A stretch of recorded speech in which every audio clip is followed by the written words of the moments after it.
Say that I'm crazy cause I didn't have no way to go. Oh, we only got no going home. Guinea Conakry, I'm going home. Guinea Conakry, I'm going home. Guinea Conakry. Voilà, de retour en studio avec Valérie Masumbuko, experte internationale en genre et développement. Je m'excuse, j'ai beaucoup de choses en tête, beaucoup de questions. Vous pouvez dire Valérie, ça me va. Valérie, ça va, d'accord. J'ai beaucoup de questions en tête, donc j'essaie de faire le choix exactement. Mais nous parlons, cette émission est une émission consacrée à la diaspora, à l'impact de la diaspora. Nous parlons de la femme. Lorsqu'on parle de diaspora, toujours aux hommes qu'on pense. Mais la réalité aussi est que les femmes font partie de cette diaspora. Alors la question est, comme j'en discutais avec vous Valérie un peu plus tôt, c'était effectivement de construire cet agenda, cette corrélation pour lier, pour unir les femmes de la diaspora et les femmes africaines.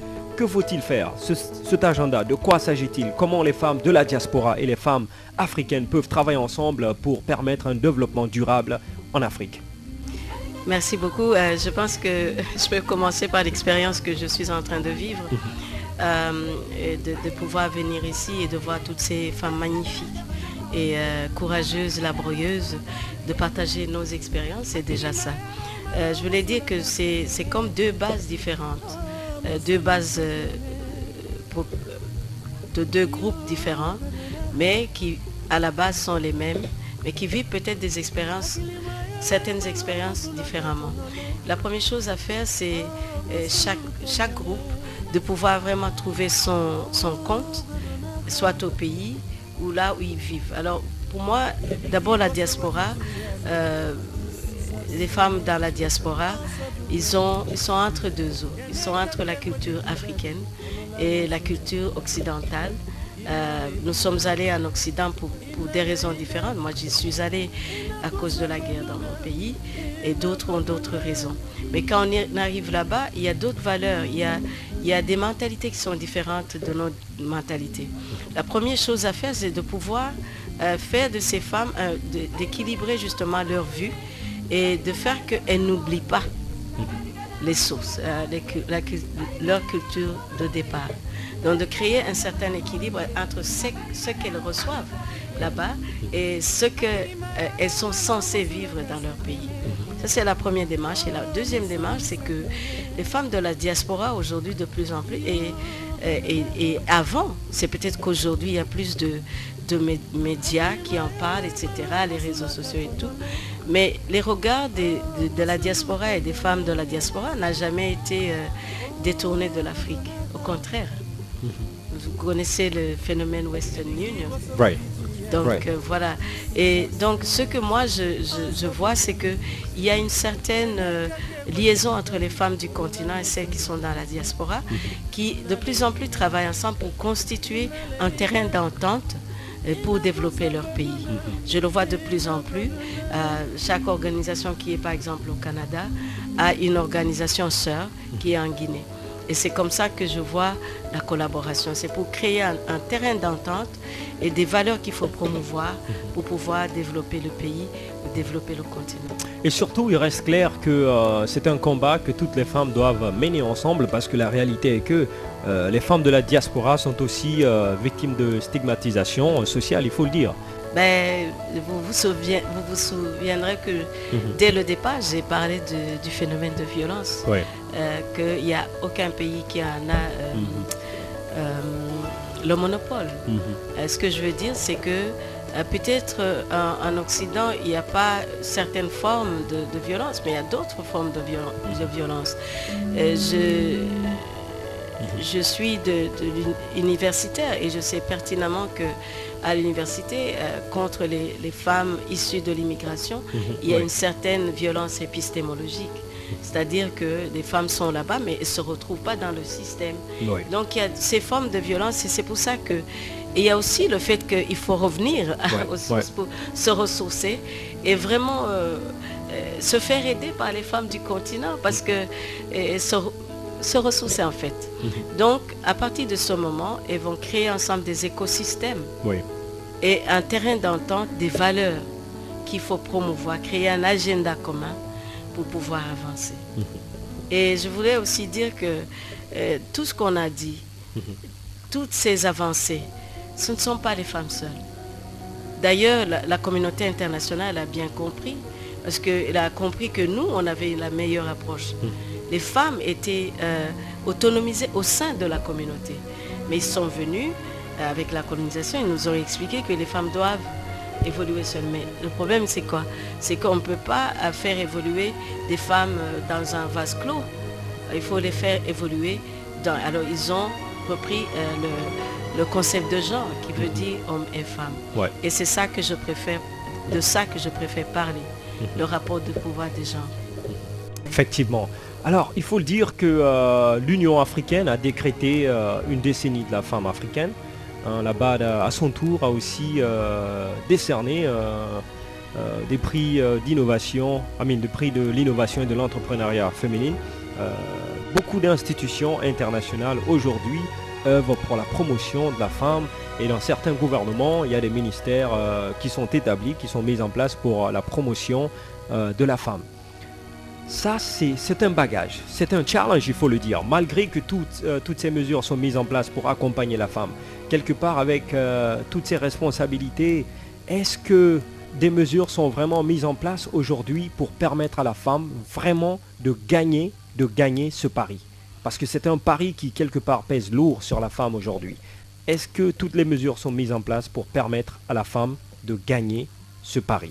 Merci beaucoup. Je salue d'abord toutes les mesures qui ont été prises depuis 1977 et avec la création de la CEDEF, qui est l'instrument de la Bible sur l'égalité des droits de l'ONU, et avec la création des instruments régionaux comme celui de l'OIWA, de l'Union africaine, pardon. Mais je voulais peut-être dire que toutes ces mesures sont très bonnes. C'est une base, mais la question que nous devons nous poser aujourd'hui, c'est de quelle parité nous parlons? La parité homme-femme. Est-ce que le nombre, est-ce que les législations peuvent à elles seules aboutir à une certaine égalité des droits?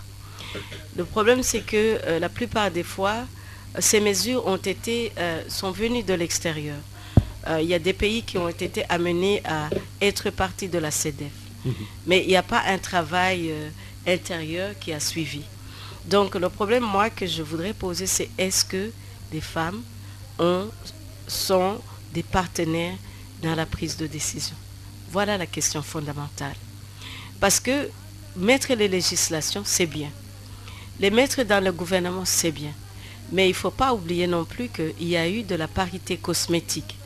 C'est-à-dire comme c'est à la mode de mettre des femmes dans le gouvernement, on va en mettre une ou deux, et voilà. Donc moi, ce que je souhaiterais comme féministe comme une afroféministe, c'est de voir les femmes participer à la prise de décision. Ce que j'appelle la citoyenneté politique, la citoyenneté foncière, la citoyenneté numérique, c'est-à-dire être des partenaires qui peuvent influencer les décisions. Parce que jusque-là, on peut faire tout ce qu'on veut, il y aura toujours un écart. Je voulais vous donner un exemple. Par exemple, le Rwanda, c'est un pays qui est très très avancé en matière de représentation féminine. Et au moment où moi je travaillais sur le Rwanda dans ma thèse des droits humains, le master, j'ai travaillé sur le Rwanda, la région des Grands Lacs, 56% des femmes au Parlement. Mais je suis allée creuser un peu plus loin et j'ai trouvé que pendant la même période, une loi est sortie, une loi du travail, et qui n'était pas en faveur des droits des femmes. Il y a lieu de se poser la question, les 56% sont-elles influentes, ou c'est de la parité cosmétique? Voilà ma question. Vous parlez de parité cosmétique, cela semble être vrai, parce qu'il faut le dire que malgré en termes de nombre, les femmes sont majoritaires en termes de nombre, mais lorsque ça vient à des positions de prise de décision, elles ne sont pas trop impliquées. Elles ne sont pas trop impliquées dans certains gouvernements ou bien dans certaines structures.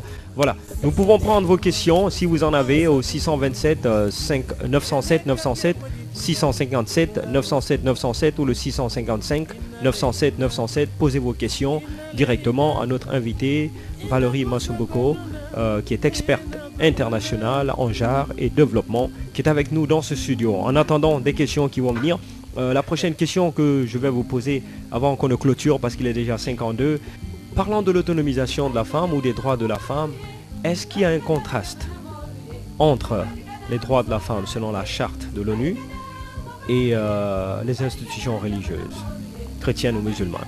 C'est une vraie question en fait, parce que n'oubliez pas que la charte de l'ONU, c'est un instrument extérieur qui n'a pas pris en compte les valeurs culturelles et religieuses de certains pays. C'est des pays qui se sont mis ensemble à New York et qui ont décidé.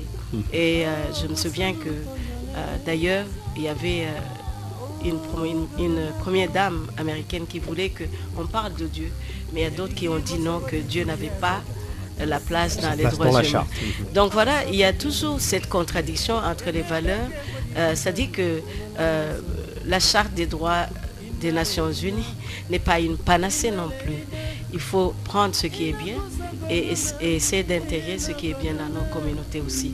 Une deuxième chose que je voulais vraiment, sur laquelle je voulais insister, c'est que les femmes cessent d'être des extensions des idéologies de leurs ethnies, de leur nationalité, de leur parti politique pour pouvoir construire un agenda ensemble. C'est bien donc Valérie Masumbuko, experte internationale en genre et développement, qui est avec nous au studio ici dans l'émission Go Home Show, qui est une émission bien sûr qui parle de la diaspora, mais puisque c'est le mois de la femme, nous célébrons les droits de la femme. Nous avons pensé à l'avoir ici. Nous clôturons dans quelques instants les bâtons de cette émission.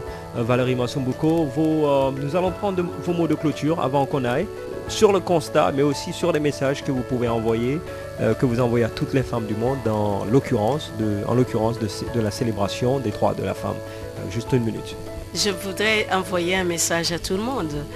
C'est-à-dire qu'aujourd'hui, on doit se lever ensemble pour voir pourquoi il y a cet écart et prendre ce qui est bien ailleurs et prendre ce qui est bien chez nous, combiner pour pouvoir autonomiser les femmes et créer le bien-être de nos communautés. Et alors, quel mot pour les femmes de la diaspora, puisque vous avez été même une femme de la diaspora. Aujourd'hui, vous êtes encore une femme de la diaspora européenne, résidente de Bruxelles. Quel message vous avez pour les femmes de la diaspora? Je pense que pour les femmes de la diaspora, il est temps de venir se ressourcer en Afrique et de détourner un tout petit peu les yeux des valeurs de l'Occident et les river sur nos pays et notre continent, parce qu'il y a beaucoup de valeurs magnifiques et il y a beaucoup de potentialités, il y a beaucoup de travail qui nous attend. Voilà, mesdames et messieurs, nous vous remercions donc de nous avoir suivis partout dans le monde, en Guinée, à Abidjan, au Sénégal, aux États-Unis, en Europe aussi bien sûr. Cette émission Go Home Show qui est diffusée tous les lundis et mercredis de 15h à 16h sur la 90.7.